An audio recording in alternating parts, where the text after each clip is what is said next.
Yo, what up, y'all? This is your boy Notorious T, and you watching an interview with Too Lit Promotions, baby.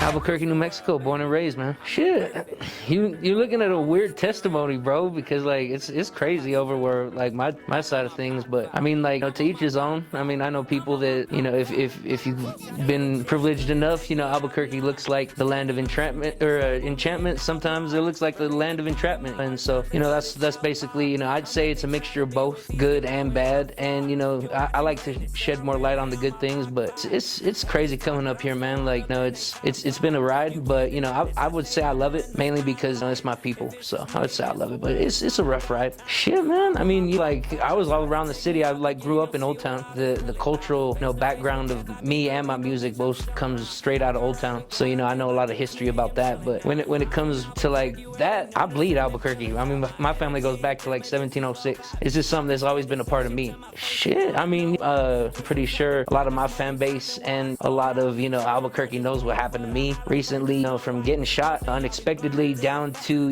like performing in California to working with Sauce Walker. Like, I've experienced like highs and lows, and as terms of bad things, I've seen more bad than good. I've definitely took more L's than I took dubs, but I mean, the dubs, they feel better, especially when you take those L's as lessons, not losses, because the way that I operate, like, I learn from things. So I'd say, like, any bad things, you got your good and your bad, but I've experienced some crazy shit, so it's not necessarily bad, but it's a learning experience. That's how I look at it. My childhood, I mean, if you want to get real with it, I've experienced a lot of trauma, just like a lot of other people in America, but as far as my childhood goes, like, I had a pretty good childhood. I'd say, like, my mom, she loved me as best as she could.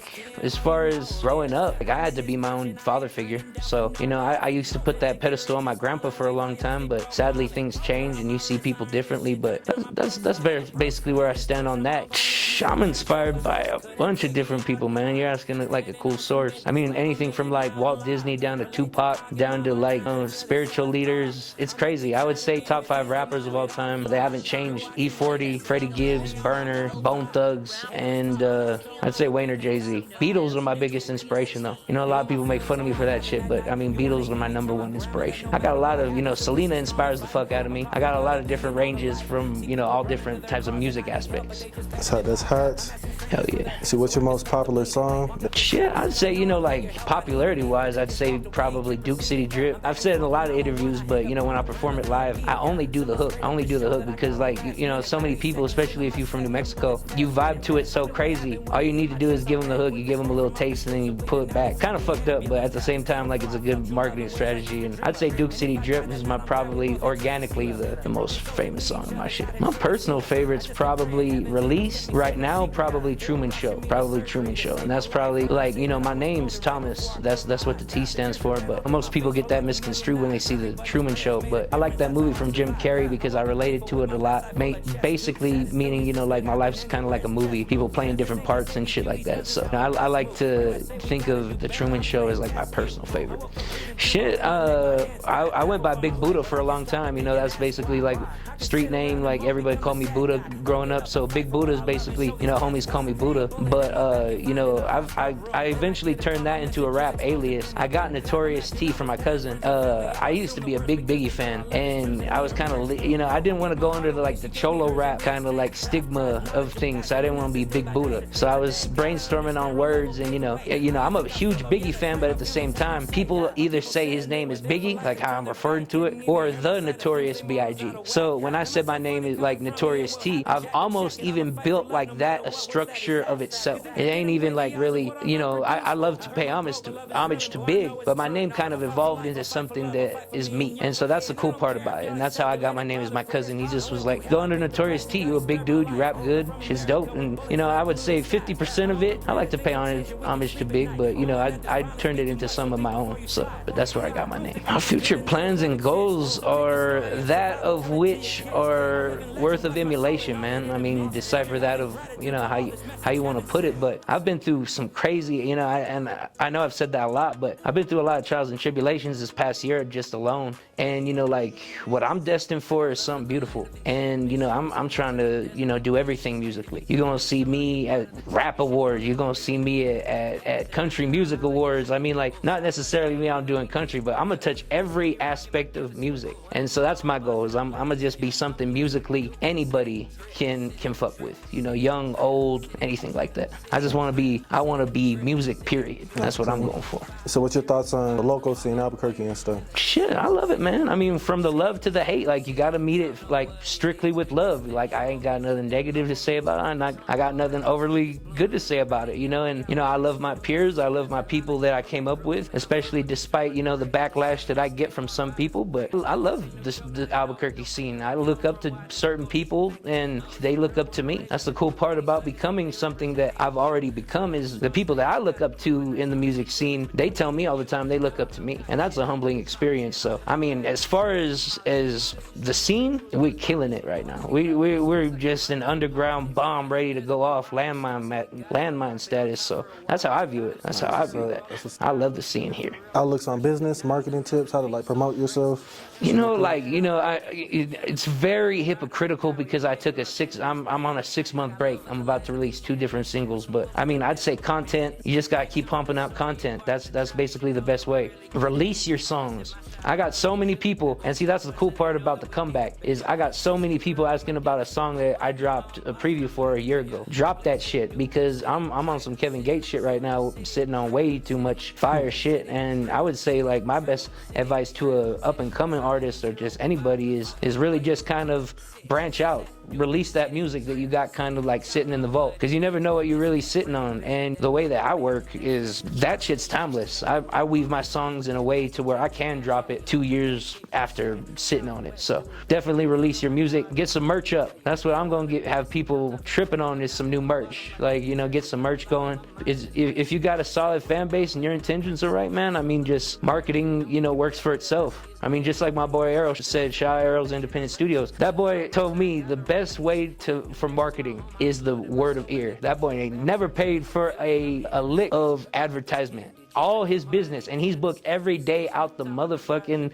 year, damn near, except for holidays. And, you know, that comes from the word of mouth. That comes from people saying, yo, that's where you gotta go. And so you want to have such a good work ethic that you're getting referred to by everybody. And so that's definitely the #1 strategy that I would give. But yeah, that's my 2 cents on that.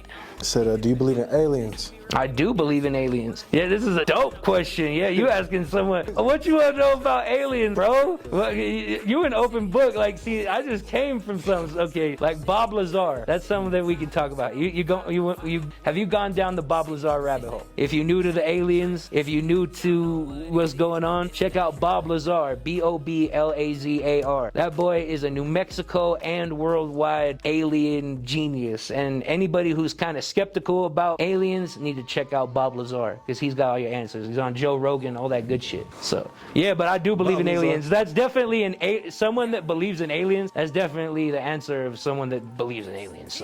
So if you go down the rabbit hole and you see what he's preaching about, how he worked on different things that are like not even of this day and age, just like energy and different things, it's gonna trip you out. But you know, he's from New Mexico, and it's definitely something that, you know, he's dropped a lot of knowledge on aliens as a whole. So it's cool as hell. Oh yeah, yeah, straight up, straight up. So next question, what's your favorite food?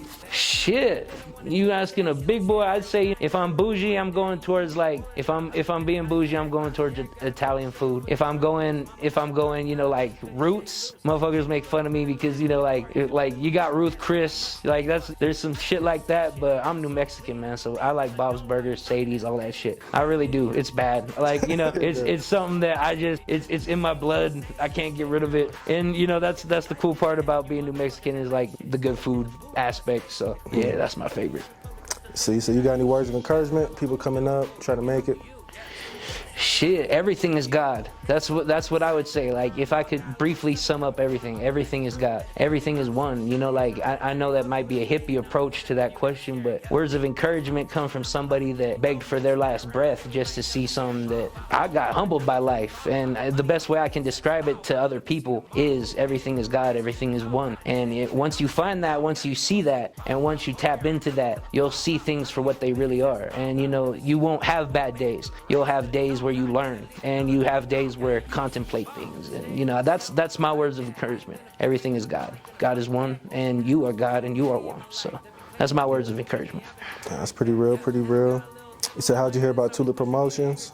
Shit, you the man around here, bro. You the man around here. Getting it done. Like, that's what I'm saying. Like, straight up. I've been wanting to work with you for a minute, man. Like, straight up. And, you know, like, just same thing like I said about Arrow. Like, just word of mouth. Tongue of good report, man. Like, straight up. You got it down. Yeah, nothing but love on my end, bro. Straight up. Shout out anybody that really was in my corner throughout everything that I've been through in the past 6 months. Shout out my beautiful girl. Shout out everything that I went through. Shout out God. You know, the more that I live and the more that I realize things, you know, just I'd like to shout out God, because when I shout out God, I'm shouting out myself. I'm shouting out you. I'm shouting out everything that's the greater good. So, you know, shout out everything that's good, man. That's how I'm viewing it. Ooh, how would I define music? I would define music as, the best way to describe like a melodic note would be looking at the strand of a DNA strand. Looks like the same damn thing. I know I'm getting hippie with it, but I mean, like, you know, it's that's how I view things. It's if you really look at how notes are woven, looks like a DNA strand, man. And you know, like, best way I can describe music is something that was gifted to us to relate to one another. It was definitely put here so we can listen to it, feel the vibe. You know, some people see colors when they listen to music. It's something that is a beautiful part of being a human. You ask about aliens, they're gonna trip out with, you know, like, music. They're like, damn, we ain't got that up there. But it's at least not like us. I can guarantee that. At least not like us. But yeah, music's beautiful. I love music. Well, what's your next upcoming project that you want to release?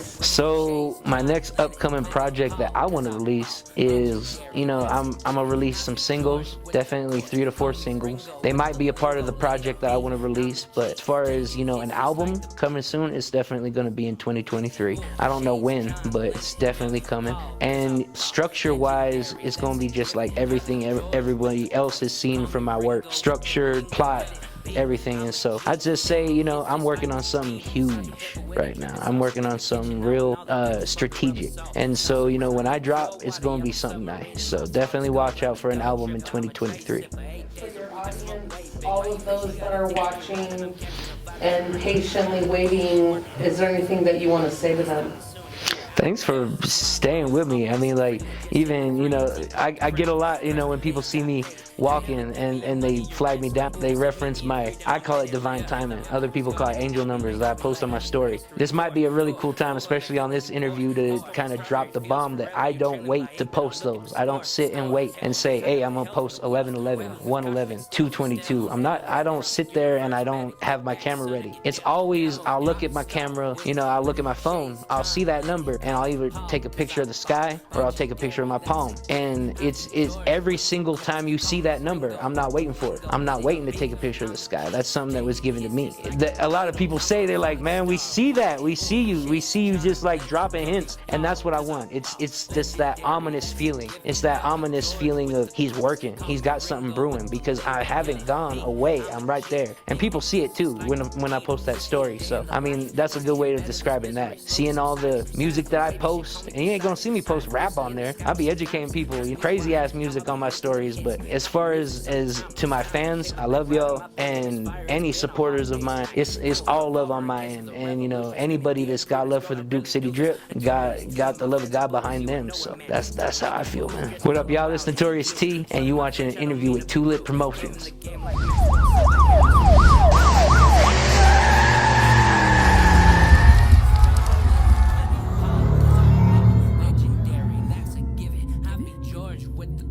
Call me Ringo with the lingo, let it be. I'm a G.